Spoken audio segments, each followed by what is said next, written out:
What's up, everyone? Welcome back once again. We got another picks against the spread analysis video for week 2. I know this one's coming kind of last minute here, a little bit behind this week, but I really liked how the format worked out when we were talking about Vikings and Packers. I really enjoyed kind of being able to take an entire video to expand on one game, go over all the different schemes, the personnel matchups, how injuries kind of affect both of them, and not just really shotgun a whole bunch of games at once, but really talk about just one and why I'm picking it the way I am and all my expectations for that one individual game. So I'm kind of liking this new format, and we're going to do it again here, talking about Eagles and Falcons, the Sunday night game later tonight. At least I'm assuming it'll be tonight by the time I get this thing out. Very intriguing game. These two teams have played each other extremely closely the last couple years, especially last year. They were the season opener game. It came down to the last play again, kind of two matchups in a row. It came down to the last play of the game. And I wouldn't be surprised if it happens again this year. Two very, I don't want to say evenly matched teams, but just kind of how they match up with each other. I do expect it to be a close game. Overall, I think the Eagles are more talented, but the Falcons are talented in the right areas, I think, to make this a very high-scoring and very tightly contested game. Let's start off by talking about the injuries coming into this thing. A pretty clean injury report overall, not really any major injuries, other than, I guess, the Falcons' offensive line depth already kind of being gutted, both in terms of starters and backups. They're already down 2 interior linemen, at least 1 tackle. It's pretty rough in terms of their overall depth. Starting wise, their starting 5 isn't bad, but they have basically no depth left. So if they take on any more injuries in this game, it's going to be a little bit rough for them. Gage is a really intriguing kind of explosive space weapon for them. Not the biggest guy, but just in terms of raw twitchiness. I mean, he's really exciting to watch. He took a huge hit over the middle last week. He's gotten more snaps than I expected as kind of their 4th wide receiver, but with the ball in his hands, he's pretty exciting. So him not being out, it probably won't affect him too much because I still think Julio and Calvin and Sanu, they're going to be just fine as a starting trio. But Gage has been getting some snaps here just because he's a very explosive weapon for them. So if he doesn't play, which it doesn't sound like he is, that could be a little bit of a hit to them. And going over to the Eagles' injuries, they're out I guess you can consider him a starting linebacker in their base package, but they're a nickel most of the time anyway, so it probably won't be that big of a deal. But, it's still starting outside linebacker technically in certain packages. And then Barnett and Cox, they're both going to be playing, but they were questionable. They were a bit banged up coming into the week. So again, not really any major absences here. There's some players that are banged up here and there. Some depth issues for both teams already, but no starters are going to be, or at least no stars are going to be out for this game. And kind of moving on from injuries, talking about the spread itself. The Eagles are favored by 2, and I do think that they are going to cover that and win by at least 3. And here's why. Neither team can stop each other in this game. I expect this to be an offensive bonanza, just points on points on points on points. Maybe not to the scale of Chiefs-Rams last year, but I do think there are going to be just an absolute ton of points in this game. But in terms of how those points are scored, I think it really more favors an Eagles win than a Falcons win. Because when you're in a lead and you're trying to protect a lead in the second half, which I do think the Eagles are going to be playing with a lead, you got to be able to run the ball. And on the other side, the defense has to be able to stop the run so that they can create more possessions, because more possessions is more opportunities to get back into the game and ultimately retake a lead. If you can't stop the run, especially with your base defensive package, you pretty much got no shot. Like, once you lose that lead, it's over because you won't be able to stop the run. They'll kill the clock. They'll take away plays from you. In terms of when I say take away plays, they'll kill the clock so that you have less time to run more plays to ultimately get back in the game. So I think the Eagles are going to be able to take a lead in the second half and then just run it down their throat and get out of Atlanta with a 3 to 5 point win, because the Falcons' base defense just can't stop the run. We saw that last week against Minnesota. It's not like they were in nickel all day and couldn't stop the run. Like they were in their base defense with 3 interior defensive linemen, 2 outside linebackers, and 2 inside linebackers. I mean, this was, I don't want to call it a heavy package because they just don't really have a lot of beef, but by Falcons standards, like that was the package that they're supposed to be putting on the field to stop the run, and they just couldn't do it. Minnesota ran it down their throats out of 21 personnel and just physically beat them down. And if Minnesota can do that, I certainly think the Eagles can do it because they have an even better offensive line and even more physical duo of running backs with Sanders and Howard.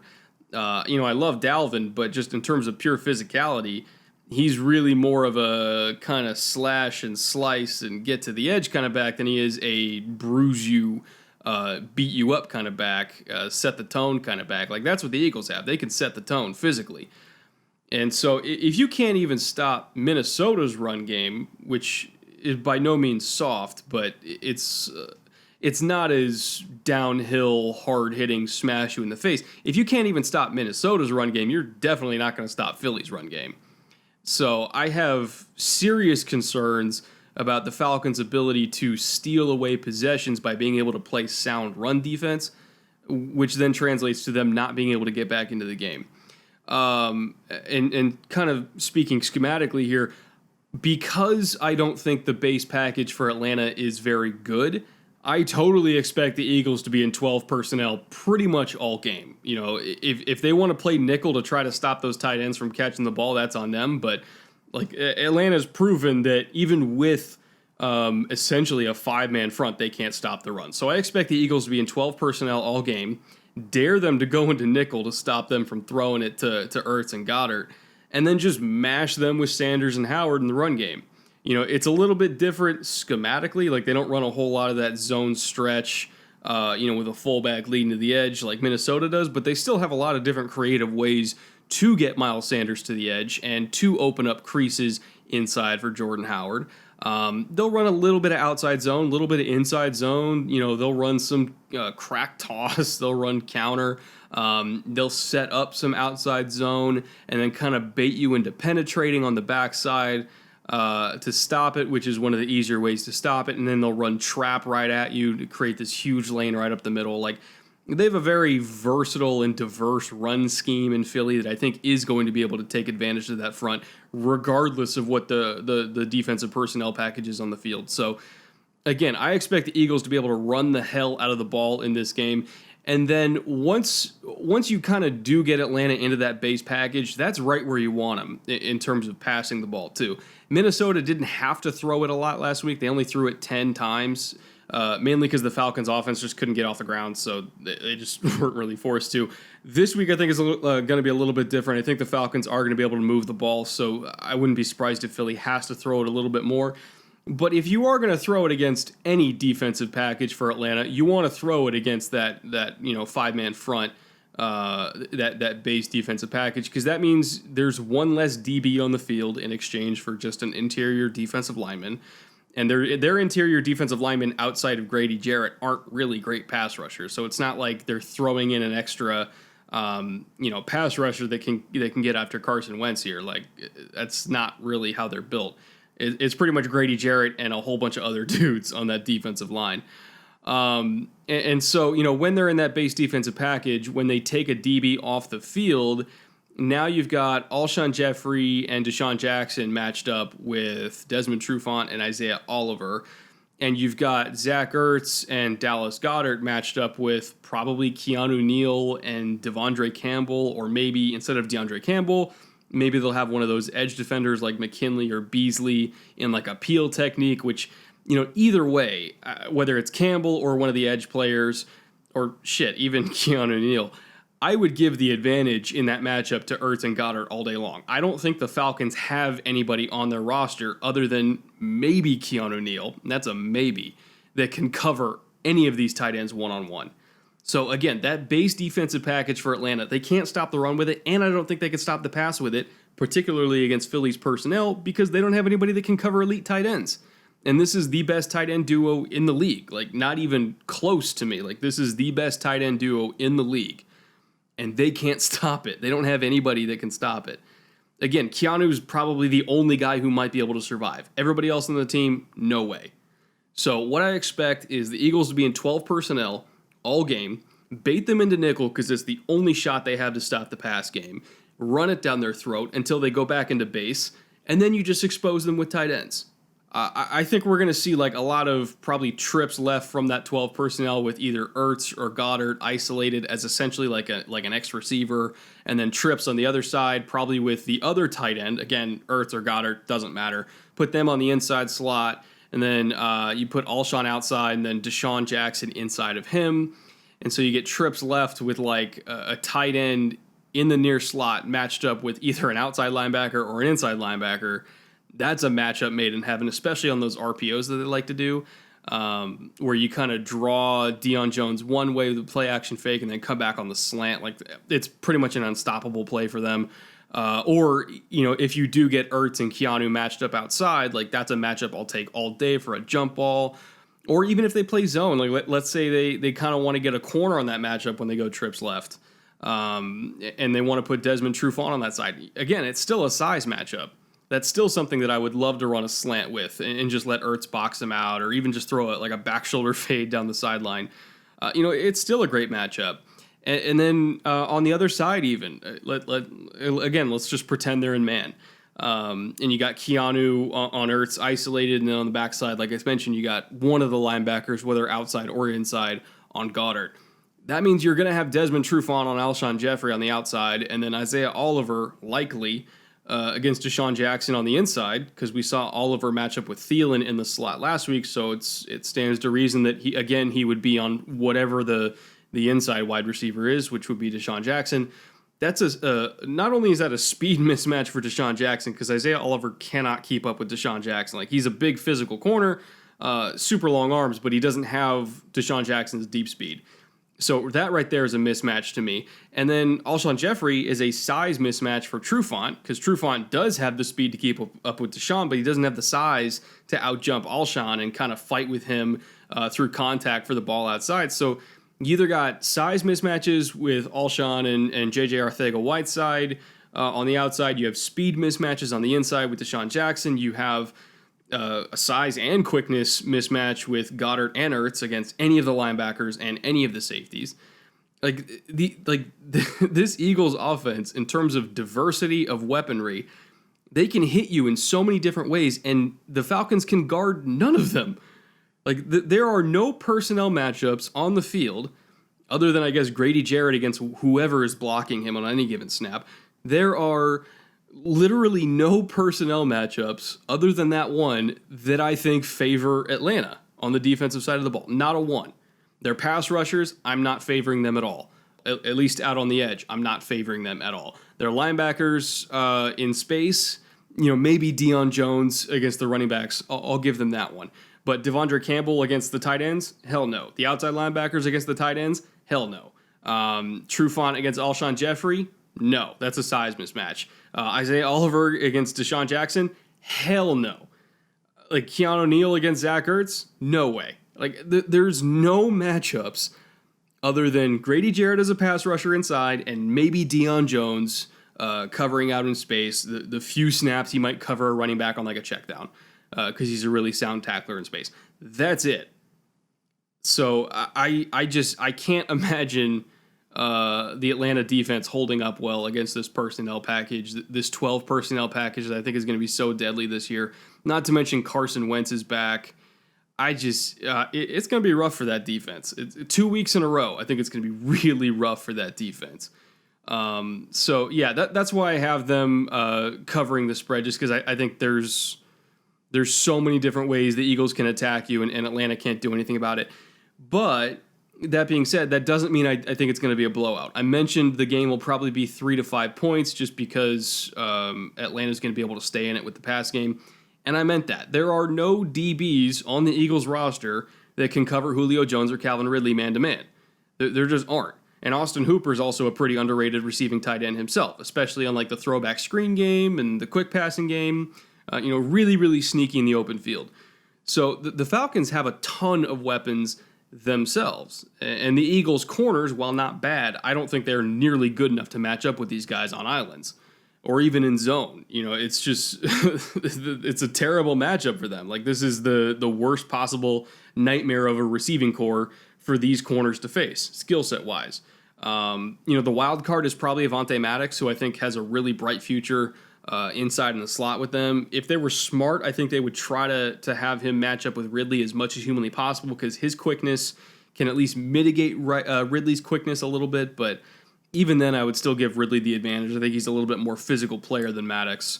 So if they get tangled up inside, just in terms of kind of playing off route leverages and in terms of Ridley's ability to kind of throw people around at the top of his routes, like, he's not just a finesse player. Like, he's a pretty physical route runner, despite his size. So Maddox, he does have the feet and he does have the explosiveness to keep up. I'm not sure if he has the physicality to kind of stay with Ridley when he's giving him those little push-ups and jabs and everything like that. He's a sneaky physical player. But yeah, overall, and Julio against Darby, that's not even a contest either. I forgot to mention that. Julio ate that really the whole secondary up last year for like 10 catches. I think it was like $140 through the air. Like, I expect him to do the same thing again this year. So, these receivers, Julio, Ridley, Sanu, I don't think Gage is playing, but even if Gage is playing, like, he's an explosive mismatch in his own way. Like, there's not a prayer to me that these Eagles corners can stop these guys. So again, at the end of the day, I do think that it's going to be a very high scoring affair, but because if there was going to be any X factor defensively for any team, it's the fact that the Eagles front seven is a little bit deeper, which means I think they're going to be able to match up with that banged up Falcons offensive line and kind of keep their guys fresh, rotate them in and out, and just tee off in the second half. Kind of keeping Devontae Freeman a non-factor in this game by just overwhelming the line of scrimmage. I think that's going to help them out too. Again, the passing game for Atlanta is probably going to be fine. The run game, I don't think, is going to be fine. So the difference in the game is the Eagles can attack Atlanta in more ways than Atlanta can attack the Eagles. Philadelphia is going to be more balanced. They're going to control the line of scrimmage for both sides of the ball. And that's ultimately going to be the difference. Would it shock me if Philly won by more than 3 to 5 points? No, but just that's kind of a testament to the brilliance of Julio Jones and Calvin Ridley that I think single-handedly they're going to keep them in this game. I think that's how special that receiving core is that even in a matchup that on paper they should not be close to Philly, I think they will be just because of that receiving core. They're really damn good. But yeah, Eagles, I think they're going to control the trenches on both sides of the ball. I don't think it's really going to be a contest there. And it's going to be a really exciting game, a back and forth affair that ultimately Philly's going to pull away in the end. If you're a Devonta Freeman owner in fantasy, I apologize ahead of time. It might be a little bit of a rough week for you, 2 weeks in a row, but if you own Julio or Ridley or Ryan or Wentz or Alshon or Ertz or even Goddard in a really deep league or Miles Sanders, you're going to have a pretty good time watching this game. As for props, here's what we're looking at. The total over-under is 52.5. I'm taking the over on that. That just requires each team, that requires a score of 27 to 26, if I did my math right. I wouldn't be shocked if this game ended up 30 to 27.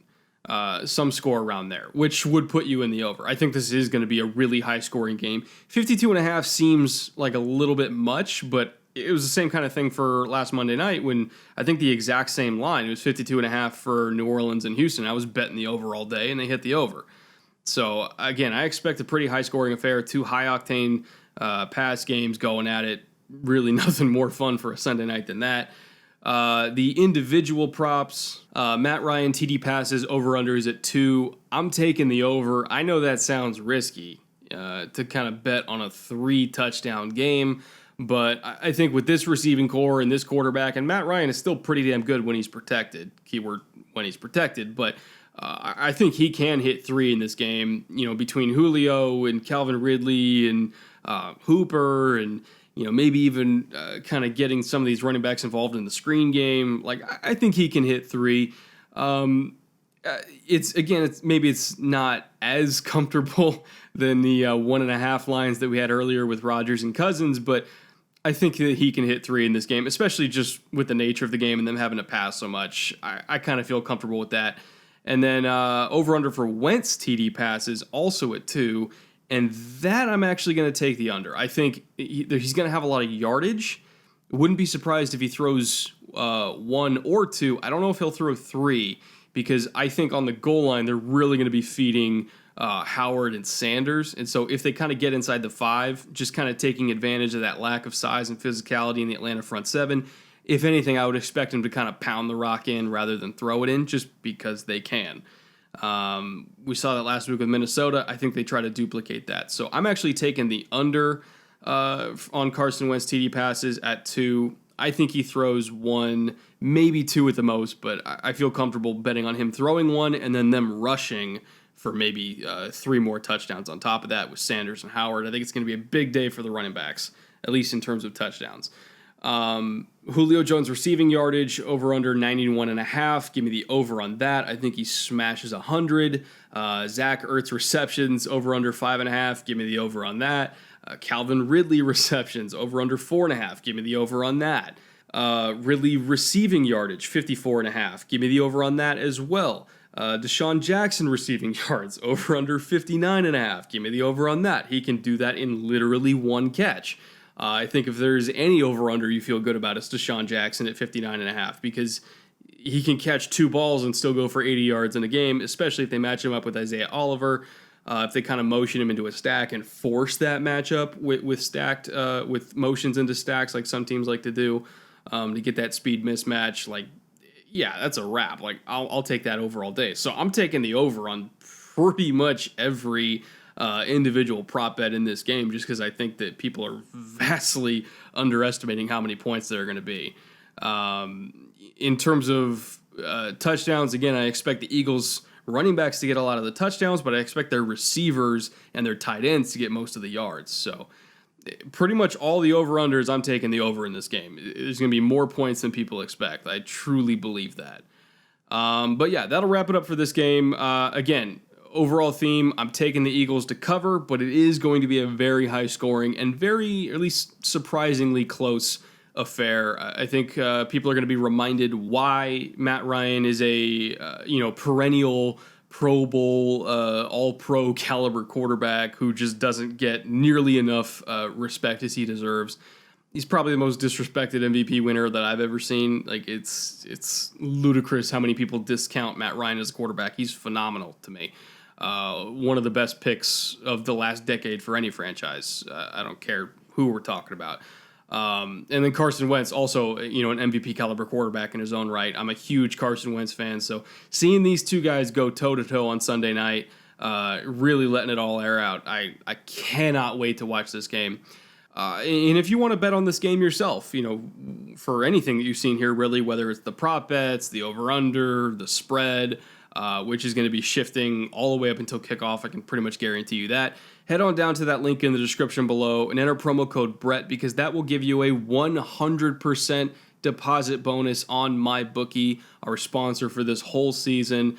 So again, that deposit bonus is huge. It greatly increases your potential winnings for the season just by kind of giving you a little bit of an extra nest egg to work with. And you can kind of build that bankroll as the season goes on and just double and double and double and double, or, as long as you keep winning, obviously. But again, really great offer. If you want to bet on this game tonight or any of the other games throughout the rest of the season, again, hit that link in the description, enter promo code Brett to get that deposit bonus. Really awesome offer. Thank you again to MyBookie for sponsoring. And I will be back again probably later tonight, maybe early tomorrow morning, talking about that. I don't want to say it's lackluster, but it's certainly the Jets-Browns game on Monday night has kind of lost a little bit of the shine.